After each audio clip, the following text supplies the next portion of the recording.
Madame la ministre, récemment, la Jordanie a proposé, par l'intermédiaire de son ministre des Affaires étrangères, un plan de paix commun afin de mettre fin au conflit syrien qui dure depuis plus d'une décennie, avec toutes les conséquences que l'on connaît sur les populations civiles dans l'ensemble de la région.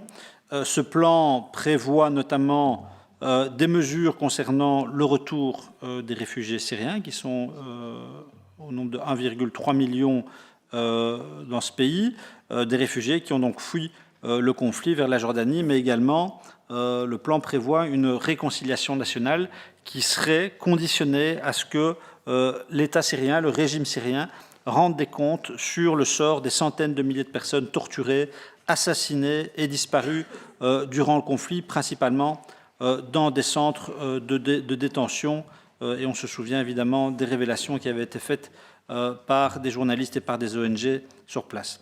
En outre, ce plan s'inscrit également dans un cadre plus large, celui de la volonté de plus en plus affichée de plusieurs États de la région, comme l'Arabie saoudite ou les Émirats arabes unis, de réintégrer la Syrie dans la Ligue arabe, ligue dont elle avait été suspendue en 2011 à la suite de la répression extrêmement cruelle et brutale du mouvement d'opposition qui était né du printemps syrien. Et enfin, la Jordanie aurait fait part de ce plan aux États-Unis et aux principaux pays européens afin d'obtenir leur soutien.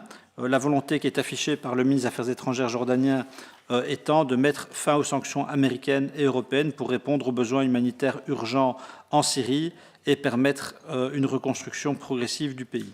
Et donc, dans ce contexte, voici mes questions. D'abord, est-ce que vous confirmez que les pays européens ont été consultés? Si oui, quelles ont été les réactions et ou les réponses exprimées?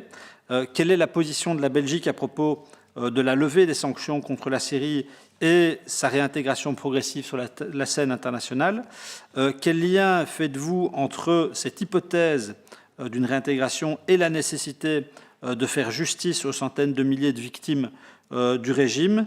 Et puis enfin, quel rôle la Belgique compte-t-elle jouer et quel cadre entend-elle défendre à l'égard des initiatives arabes relatives à la guerre civile syrienne? Je vous remercie.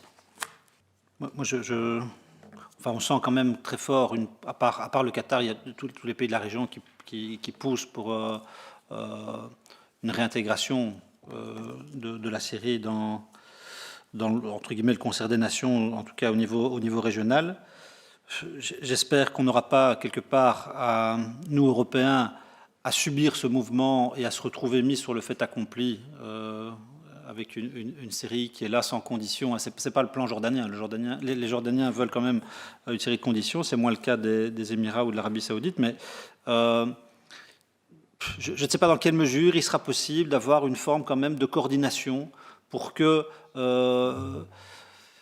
des conditionnalités soient imposées à la Syrie, parce qu'on ne peut pas simplement se contenter de passer l'éponge et se dire on a vécu 12 mauvaises années, et on oublie tout ça, merci, au revoir. C'est évidemment pas acceptable, mais voilà, de l'autre côté, il y a des pays régionaux qui sont forts, qui sont puissants et qui ont tendance à être un peu plus laxistes quant à l'accountability, entre guillemets, de Bachar el-Assad. Il y a un sommet de la Ligue arabe qui est prévu, je pense, à Riyad le 19 mai. On verra ce qui s'y décide à ce moment-là. Mais d'ici là, faisons ce qu'on peut pour